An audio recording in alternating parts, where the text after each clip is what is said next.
Hi, it's Jill Schlesinger. On this episode of Jill on Money, we are conquering the concept of fear. Fear isn't the enemy. Waiting to stop feeling afraid is. So many people have this notion that if they just prepare enough, they research enough, they get ready enough, that there's going to come a day where they're not going to feel that fear. And that's just total BS. We're going to have fear until we die.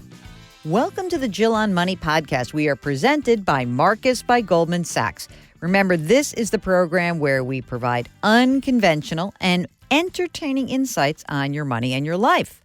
And today, no different. Our guest, Marie Forleo. She's got a huge YouTube following. She's written a book called Everything is Figureoutable. Hey, how can you not love that? If everything is figureoutable, I'm all in. So here is our interview with Marie Forleo. You're listening to Jill on Money with Jill Schlesinger. This program is really geared towards how do people manage their financial lives and get better at the work that they do. And you've done a lot of coaching. So I want to start with a pretty easy question. What was the best career decision you ever made?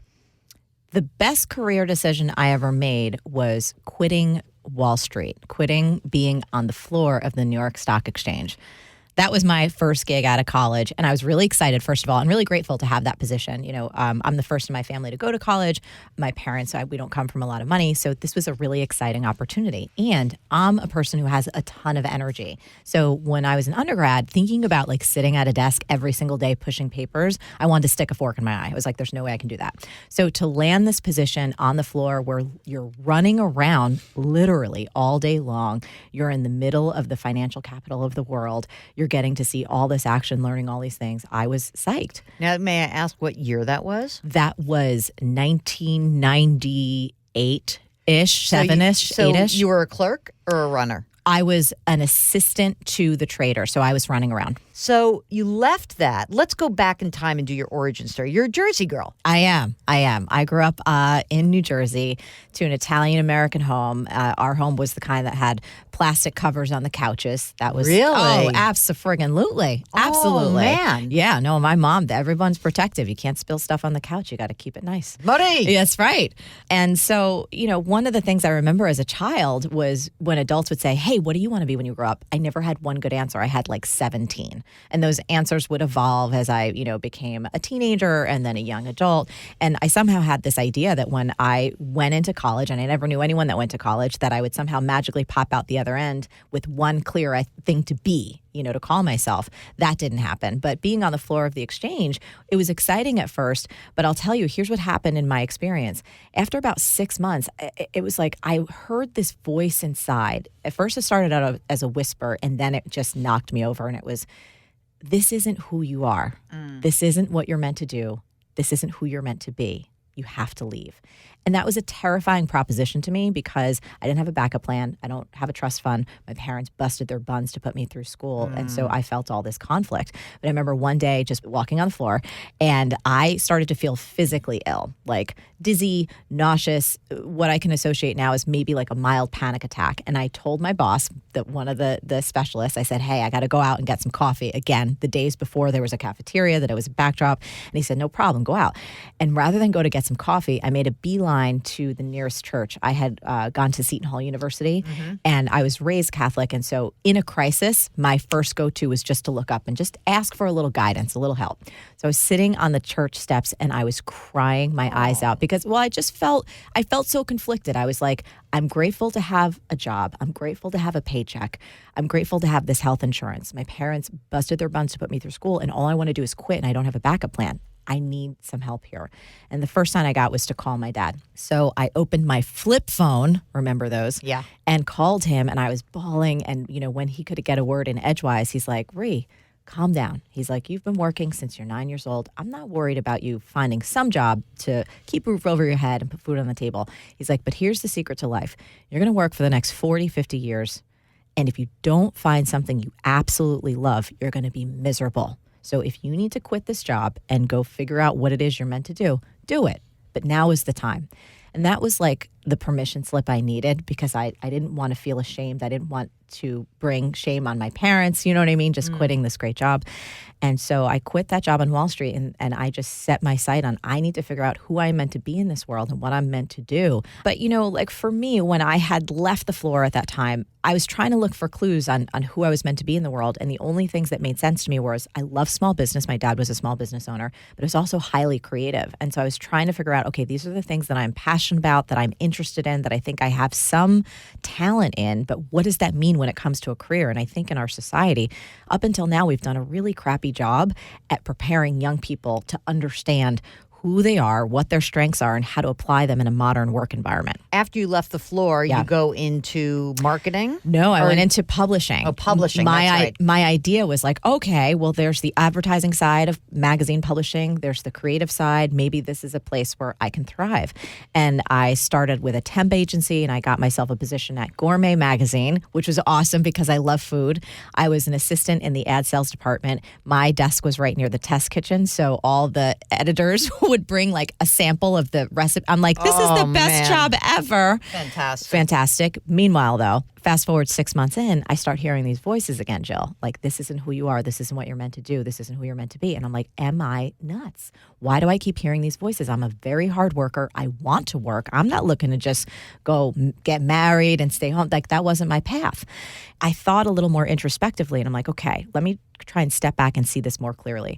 I don't really want to become my boss, who was an ad executive. I also don't foresee myself becoming the publisher, who was this high-powered woman. She was amazing, but I did not aspire to become her or have her job. And I said, well, why am I wasting my time and theirs trying to climb this corporate ladder? So I took a step back and I said, okay, maybe all these things have been too business-oriented, too numbers-oriented, right? Wall Street, ad sales. Maybe I'm just lacking this creative side. So I said, what about the editorial side of magazines? Right. I hopped over, got a position as an assistant at Mademoiselle magazine, no longer there, like many beloved magazines of yesteryear. But anyway, I started working there. I'm like, this has got to be a chill. I'm working with designers and photographers, seeing new places, going on photo shoots. This has got to be what I'm meant to do.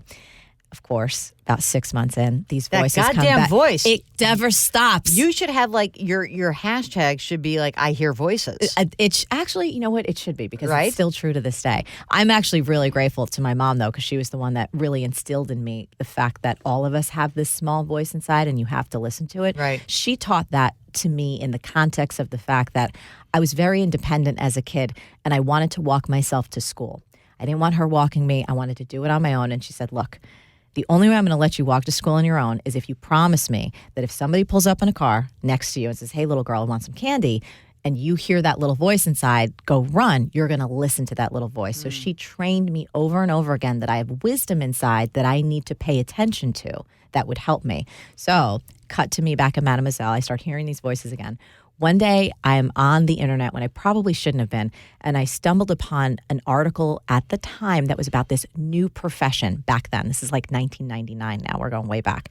And it was all about the world of coaching and consulting, which was brand new. We weren't in the state that we are right now where everyone has heard of coaching and consultants and stuff like that.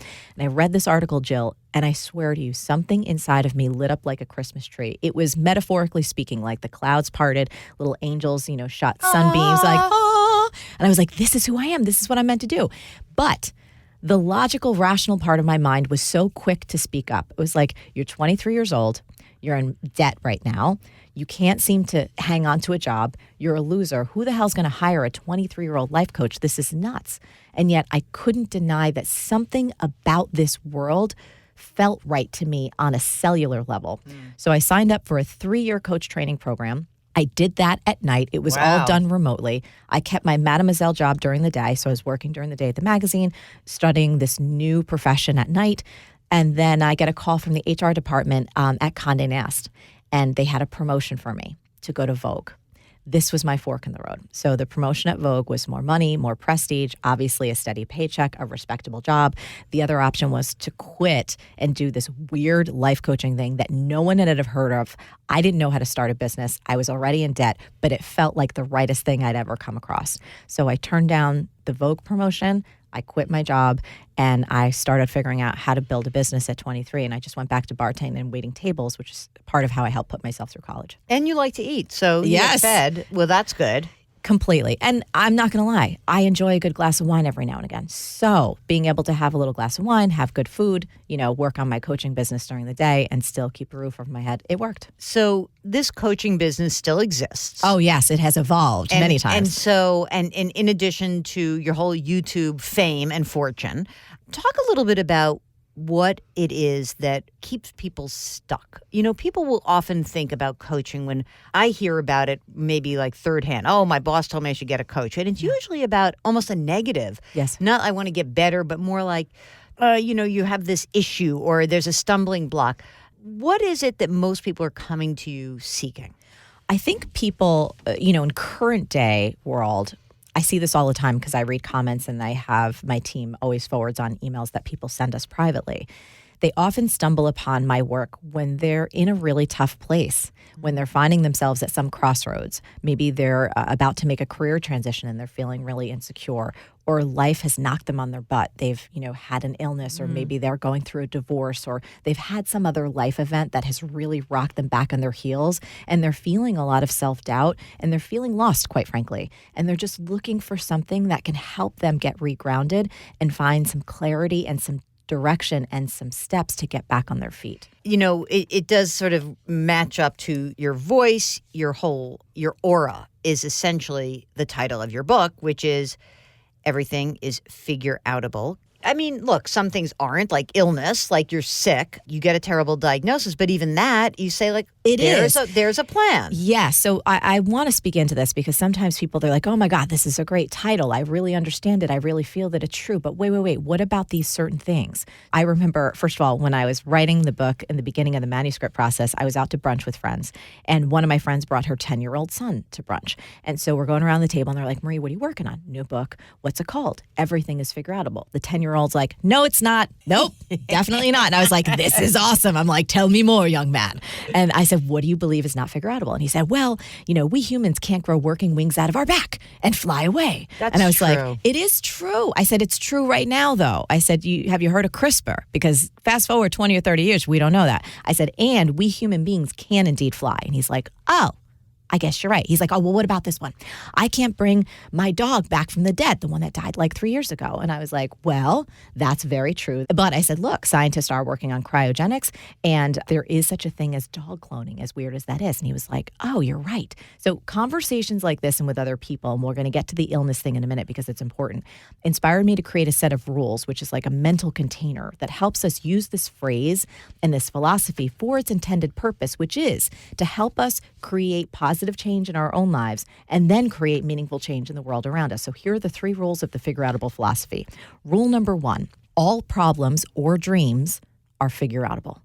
Rule number 2, if a problem isn't figureoutable, it isn't really a problem, it's a fact of life or a law of nature, like death. Right, you've got gravity. end-stage cancer. You're not going to cure yourself. That's right. Might not be possible. Rule number 3, you may not care enough to solve a particular problem or reach a particular dream, and that's okay. Go back and find something you do care about, and then we go back to rule number 1. But let's talk about illness for a second because it touches all of our lives in some form at some place in our life.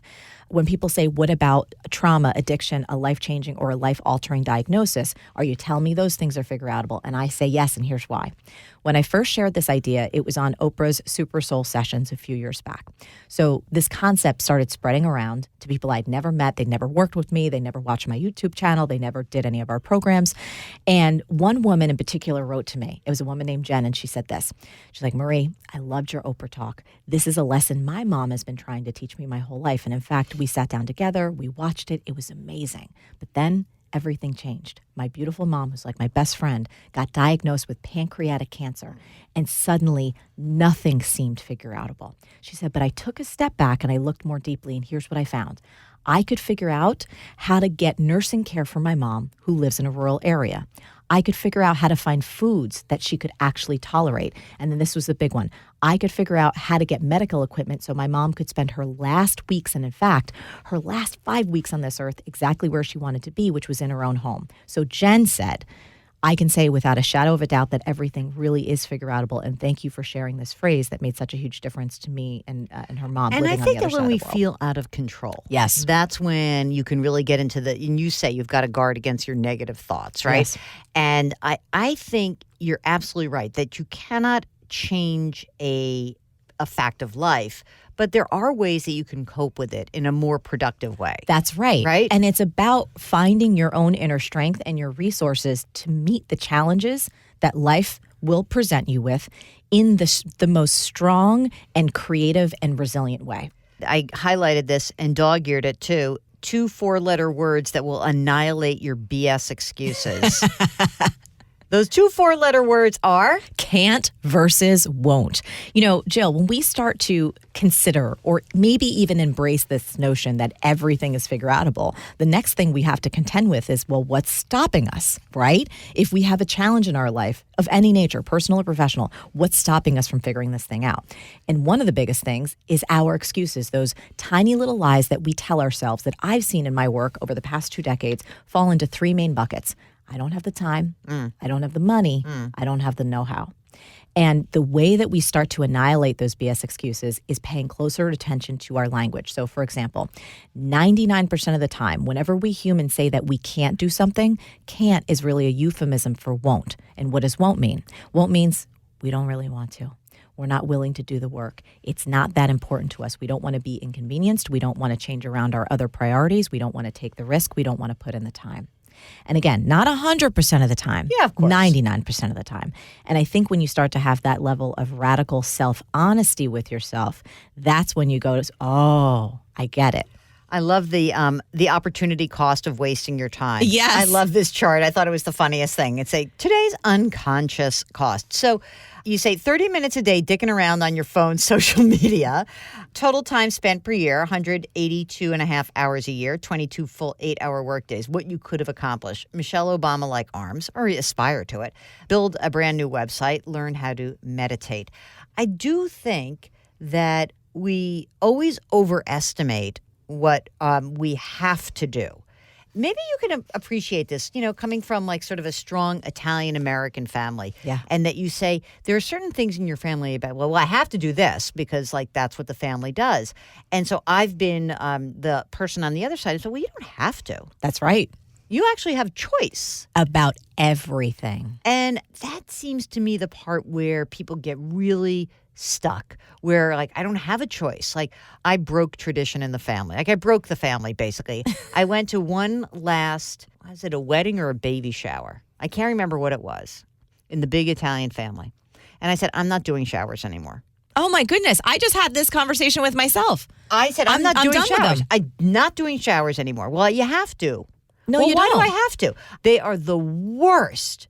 And so I broke the tradition and I stopped, and they don't even invite me. And now, even Mark, I said, I didn't go to his, they were having a baby shower. And I was like, I will send you the best gift that you will get. The most money spent on a gift, it will be the best. I am not coming. Yeah, Jill, I feel like you just saying this just create like we're like instant best friends. I literally just had this conversation 2 nights ago, and I'm like, I'm done. I will honor, I will send a note, I will congratulate, I will love you, I will provide the most beautiful gift. I don't want to sit around for hours. Right. I just don't, I have no interest. And we have a choice. We do. And to your point, yes, our choices have consequences, right? But we still do have a choice. Right. And I think that's the thing that becomes fun then to figure out. It's like, how do you maintain relationships and not have everyone think you're a total butthole by making some powerful choices? They may think that about me. This is Jill on Money. Hey, gang, it's me, Jill Schlesinger. You know that. You're listening to The Pod. Certified financial planner, CBS News business analyst, host of this here podcast, Jill on Money. And I am here to tell you about our sponsor, Marcus by Goldman Sachs. They're helping people achieve financial well-being with simple and transparent banking products, including Clarity Money. That's a free personal finance management app that's part of the Marcus family. Clarity Money is your AI-powered financial champion that shows you a simple view of your finances together in one place. They recently launched a weekly budgeting feature that you've just got to try. The app does the hard part for you and calculates your average weekly spend by category. You can take that information so you can set informed budget goals based on what matters most to you. You can also subscribe to budget alerts to help keep you on track and start with a clean slate every week. Who doesn't want that? It's super easy to use and can make a task like budgeting kind of fun. So go check it out. Download Clarity Money through Google Play or iTunes or visit Marcus.com/clarity. And now back to our interview with Marie Forleo. The F word you need to embrace. Now, when I talk about the F word, of course, it's fiduciary, which is, you'll read about that in my book. Your F word is fear. Yes. And what is it about fear that you like? Well, first of all, I think it's one of the most misunderstood F words. You know, most of us understand and know that fear is an evolutionary response. It's the reason that we're alive, that any of us are here. So in that sense, it's very useful. But when we start to think about the type of fear that keeps us stuck and small, the type of fear that keeps us from speaking up in our relationships, from making a big change at work, from pursuing some creative idea or dream that we really want to do, that's the kind of fear that I want to talk about, because I think that what we don't understand is that fear is always helpful if it's properly understood. And here's what I like to say. Fear is a GPS for where your soul most wants to go. It is always trying to guide you towards that which is going to provide maximum opportunity for growth, maximum opportunity for satisfaction. It's not going to be all, rainbows and daisies and unicorns. Like, you're going to absolutely stumble. It's going to be difficult, but it's always trying to guide you towards your highest version of aliveness. When you think about dogs, I have a toy Australian Shepherd. His name is Kuma. I love him. He doesn't have language skills, right? So when the UPS guy comes to my door and knocks, Kuma's barking his head off. Mm-hmm. Similarly, if we're playing ball and he gets really excited, he's barking his head off. He can't distinguish or tell me what's going on. He can just bark. Babies, same thing, right? As an infant is going to cry if it's got a poopy diaper. Sometimes infants cry when they're hungry. Sometimes they cry when they're just really excited. Something else is going on. Your fear is the same way. Fear's doing only what she can do, which is to make you feel something. And we've often misinterpreted that signal. So if we feel fear, we think it means stop, danger, don't move ahead. But what if your fear is like jumping up and down inside of you going, this thing, you should really move ahead and do it. It's going to be amazing if you just move ahead with it. So I think in that way, we really misinterpret fear, and we don't grab the gift that she's there to give us, which is, again, making us move towards something which is going to maximize our growth. I do love that you feminized her, because it's like, because you also say that the way to really incorporate fear and listen to fear is also to have it prompt action. Yes. So she's going to prompt you to do something. And now it may not be where you think it's going. Yep. Right? Because it could be that, like, I'm fearful of, I'm fearful of starting a new business, right? Correct. And it may be that you explore it and you're like, actually, I like what I do. That's right. And that's okay. That's completely okay. So a little more context around that. I think action is always the antidote to fear, and fear isn't the enemy. Waiting to stop feeling afraid is. So many people have this notion that if they just prepare enough, they research enough, they get ready enough, that there's going to come a day where they're not going to feel that fear. And that's just total BS. We're going to have fear until we die. And so if you recognize fear not only as your friend, but it's prompting you to action, those are two good steps. And I think the third one, which we go into in the book, so if anyone feels like fear stops them in life, I would just highly recommend get the book and do the chapter on fear. Don't read it, because there's a series of tests that you can walk yourself through around the worst case scenario, like what can possibly happen if you follow this idea, take that step to start a business, change your career, make a big change in your relationship. What are the worst things that could happen if it all goes down to hell in a handbasket? So when you start to get these things out of your head and write them down on the page, it's amazing how they lose a lot of their charge. Not only that, you actually start to make plans to mitigate against the worst case scenarios happen. And you can start to plan for, if it all did go wrong, what you would do to lift yourself back up. Like, you make a concrete plan on paper so that it becomes less scary. But then there's another part, Jill. What people often don't do is the best case scenario. Like, totally. Yes. When you wrote about this, I was laughing so hard because I'm like, I always plan for the worst case scenario because this is in my DNA. Yes. So I know that, but you're right. I will tell you a funny story. It's like a coaching story that you'll find amusing. I used to have a tack board when I was running a business and managing money.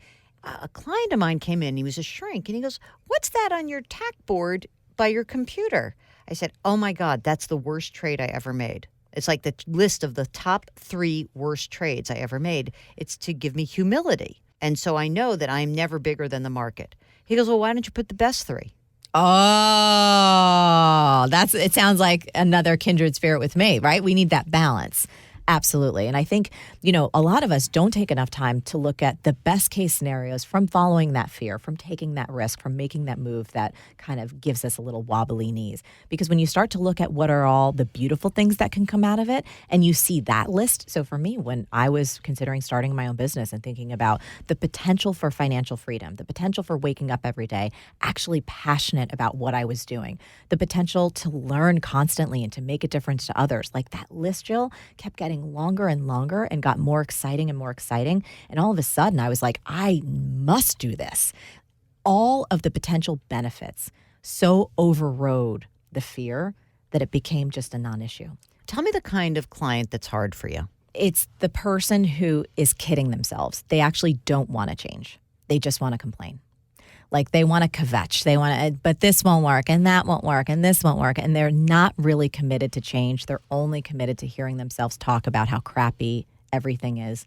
And they place themselves, quite frankly, in some role of a victim, where it's just you don't like a victim. I just have no tolerance. All of us have really difficult things that we go through in life. There's always scenarios and situations that we don't choose. There are things that we're going to face and go through that are really, really painful. But then at some point you have to ask yourself, now what? How am I going to respond to this? Who do I want to be in response to this circumstance? And how do I want to take whatever this crappy thing is and turn it into some kind of gift, either through meaning or contribution to others? So when people aren't willing to kind of move to that stage, it's not a good fit for me because I'm very, very action oriented. Okay, so I was in a situation, help me understand whether or not I did a good or a bad thing or a decent thing. My friend's kid asked me for some advice because often people will come to me because a lot of these decisions are financially based, right? And I want to do this and I want to do this. And I actually had hooked this person up with a coach who I knew was going to be an action-oriented person, but a little bit of like a good cop, bad cop in one person. Like, I'm not going to let you sit there and whine. I'm going to kick your ass a little bit, but I'll hug you after, right? Absolutely. So you sort of strike me as that type-ish, right? Okay. So kid is, stumbling around a little bit and offered a job and says, well, I don't really know if that's my passion. And I said, you have a family of 5 and you need health insurance. Yeah. So I went for health insurance over passion. Yeah. And I said, what if this is, just think of it as a temporary, it's a stopgap. Yeah. You guys need health insurance. Yeah. You have 5 people that you're responsible for. Yeah. So you need health insurance and it is not your dream job. But can you figure out what that dream job is while you have health insurance? Yeah. Is that okay? I am going to raise my hand to say this is very okay, especially when you have dependents, when you have a family of 5 to take care of. And look, here, I run my own business. I love my business. And again, it's not unicorns and daisies and diamonds every day. There are many parts to what I do that sometimes want to make me stick a fork in my eye. So it's not all about like passion all the time, 24/7, right? But I think your advice to them was so sound because, again, when we have responsibilities, we got to take care of those responsibilities. And doing an honest day's work to have those benefits, to take care of your family while you do some of that deeper introspection to figure out what may be the ultimate dream job for you, whether you want to go find it or create it. I think it's an adult response to life. Yeah. Sometimes you just sort of have to like eat it a little bit. All of us do. You do. I mean, if you want to be in relationship with other people, right? If you want to actually take care of others, which I think most of us do when you have a family, my goodness, right? That's the whole reason you have a family. There are going to be times and seasons and stages in life where your wants and desires have to take a back seat for a moment so that you can take care of people you love. And I think when you have that type of dynamic synergy, there's going to become a stage and season where they're going to take care of you. What don't you like about running the business? For me, the pieces that I love are all around the content creation and being connected with people and working with them one-on-one. The places that can get a little grindy are where, let's say there's a change in technology and we have to figure out, okay, we have to kind of pull back on all of our projects and goals because we really need to handle some of this more foundational stuff. It's actually very similar to the scenario that you just described with the person you gave advice to. There are times when we can't just plow ahead and do all the things that we want because for the health, for me, of my company and of the business, we have to go like, whoa, we need to change our tech stack here. Or, whoa, we need to make a change in personnel, or we need to bring more team members on. We need to hire and have more sourcing, which inevitably impacts how fast I can go with the other goals of the company. Does that make sense? Yeah. How many people do you have working for you? We have a little over 30 now full time. That's a lot. Yeah, and we're all distributed. So Oh my God, I totally hate managing people. That's what I learned after running a company. Really? Hated it. Yeah. So it's I'll tell you, for me, I have amazing team members that are incredible leaders because they recognize my skill set, my gifts, and my genius is doing exactly what we're doing right now, Jill, is having conversations, is sharing really great ideas and concepts and tools that I think help people move the needle in their life. I should not be managing people. I should also not be necessarily getting into the grime and the grit and the details of our tech stacks, but I do have to lead and help manage those things to a certain degree. Progress is not perfection. Yes. Oh, that's what we focus on, progress, not perfection. I think that it must be interesting for you to deal with so many professionals in different ages. And the idea of this perfectionist mindset is so... It can be such a stumbling block. It's so destructive. I mean, from an emotional level, there was a study that I came across while researching the book. They were studying folks who had taken their own life and interviewing the friends and family of those people. And in over 50% of these interviews, the family had reported that the person who is no longer here was a perfectionist. That's how devastating, like in the extreme, right? We're looking at this on a continuum. In the extreme, these beautiful souls never felt like they could measure up. They could never be good enough for these standards that they had in their head. And it created that much pain and that much sorrow that they're no longer here with us. And so we look at, how perfectionism can be literally deadly. But then when we look at it on a day-to-day basis, so many of us can, keep polishing and tweaking and refining and hold ourselves back from learning, from growing and contributing because we don't think either we're good enough or our ideas are good enough. And so the thing that's helped me, because I have these tendencies, is to always focus on progress, not perfection. What does that mean? If I do anything, my only measure of success is, did I learn something? Did I move the needle ahead? Even if I took a step and I flopped and I hit the wall or I scraped my knees, what lesson can I learn from this? And here's a little mantra that always helps me, Jill. I win or I learn, but I never lose. I win or I learn, but I never lose. You were making a reference to some people who set these goals, right? And if they don't hit that goal, they feel like a failure. And it's just so short-sighted. I think about failure as an incredibly short-sighted concept. It's like this. Let's say you were going to the movies, right? You and I are going to the movies. And we're excited and we're sitting there with our popcorn. And, we're having fun and we're watching all the characters on the screen. And then like 20 minutes in, the characters hit a conflict. They fail. And we're like, screw this. And we just get up and walk out, right? And we're like, they're failures. We're done. That's not true. We have no idea where that storyline is going unless we actually kept our butts in the seats and watched the whole thing. And our lives are very much like that. I don't know about you, but there's definitely moments where I have hit a wall. And in that moment, yes, I could have characterized it as a quote unquote failure, but I got up and kept going. And I was like, oh, that was just a lesson along the way. And I think that age does help you with that. Yes. I mean, the maturity is and life experience will show you that, right? Yep. Part of the progress myth you have is this cute little graph where someone has like basically a starting point from like the lower left part of the XY axis and going up, sort of a ski slope up, right? Yes. Up the mountain. And then you have a squiggly line that almost looks like my signature. It's ups and downs and ups and downs. And it reminded me of a stock chart. Yes. It actually reminded me of how they used to have those charts and it would say like, if you've invested since, 1902, and it looked like a beautiful chart where you never had a loss. Correct. What I always try to tell people is that there's so many periods of time where you're going to screw up. That's right. Where you're going to make a mistake, that your portfolio is going to go down and you're going to be able to recover from it. That's right. But again, only if you learn from it. Only if you learn from it. And of course, in the financial world, only if you don't pull out your money, right, at one of those low points. And I think it's the same thing with any type of creative project with progress, not perfection. What progress really looks like is taking 3 steps forward, 5 back, 1 forward, you have a momentary win, and then all of a sudden you find yourself on your knees again, and then you get back up, and it's like a squiggly line. But if you stay in the game over time, it does trend up, but you have to have the persistence to stay in it. All right. You have some tactics to practice, and one I want to focus on, number 4, which is ask what's the next right move. Yes. I love this because I feel like in any situation, sometimes people will call our show and they've screwed up previously. I don't care about that. What's the next thing you should do, right? Yep. So explain how you interpret what's the next right move for people.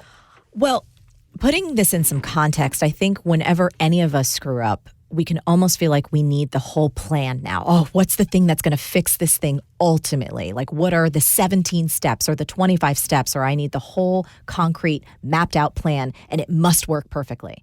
And that can be really overwhelming, and it can make people feel paralyzed, and it can prevent them from moving ahead. But when you ask a really simple and actionable question like, what's the next right step here? First of all, you tap into your own inner wisdom. Like for me, sometimes when I ask that question, if I'm feeling off my center or honestly I'm frustrated or I'm just not having a good day, sometimes the next right action step is to drink a glass of water. Like it's that simple. I'm like, wow, I'm dehydrated. Or maybe I need a nap, or I need to go take a walk around the block, or I need to call a wise friend, someone who in that moment likely has more perspective than I do. And when you break it down into something that's that simple and that actionable, you help yourself gain momentum in a positive direction, right? So rather than me going like, how am I going to fix X, Y, or Z problem and make it all better tomorrow? It's like, that's not actionable. It's overwhelming. But the next right action step keeps it really simple, and it keeps you tapped into your own inner sense of wisdom. And here's the thing, it's dynamic. You can apply this question in any situation, and whatever context you're in, you're going to find an answer for yourself to take action on in that moment. I love it. This is so much fun. Thank you. To be continued? Yes, to be continued. Okay. Thank you for having me on. The book is Everything is Figureoutable, Marie Forleo. Before we started, I asked, what was the best career decision you made? What was the worst? Ooh, the worst career decision I made, probably when I was a Carvel ice cream girl in New Jersey. I was about 16 years old, and I was working with a guy who made some move towards my butt. Like, I forget if he slapped my ass or something in there, and I didn't say anything. That was probably the worst. I will tell you this, and when I was even younger, I had an experience in school where a young boy snapped a knife at my butt, and I punched him in the eye, and I gave him a black eye, and I got sent to the principal's office. But I don't know why in that Carvel scenario, I kept my mouth shut. That was your worst? Yeah. I could blame Cookie Puss for that. You're listening to Jill on Money. Okay, it's time for the Marcus Minute. We're presented by Marcus by Goldman Sachs. Today in the hot seat, it's Marie Forleo. Are you ready to play? Ready to play. What's one word to describe your relationship with money? Love. What's always worth spending on? Experiences. What's the dumbest thing you've spent money on? Clothes. How much do you spend on a haircut? About $250. It's your last day on earth. You've got $100 in your pocket. What's your last meal? Mashed potatoes, pasta, chicken parmesan, and a lot of cheese. Marie Forleo, thank you for joining us. Thank you so much for having me on, Jill. Thanks so much to Marie Forleo. The book is called Everything is Figureoutable. We drop new episodes of Jill on Money every Tuesday and Thursday. Sometimes Mark throws in a bonus episode as well. You can get this podcast anywhere you get your podcast, but all we ask for is a rating and a review. That's it. We'd be so appreciative of both. Ratings and reviews, that's what we're seeking. And again, you can subscribe to Jill on Money on Apple, Stitcher, radio.com, Google Play, wherever. Our music is composed by Joel Goodman. Mark Talercio is our executive producer and executive chef. I'm going to give you that new title, Mark. We're distributed by Cadence 13. The show is presented by Marcus by Goldman Sachs. See you next week.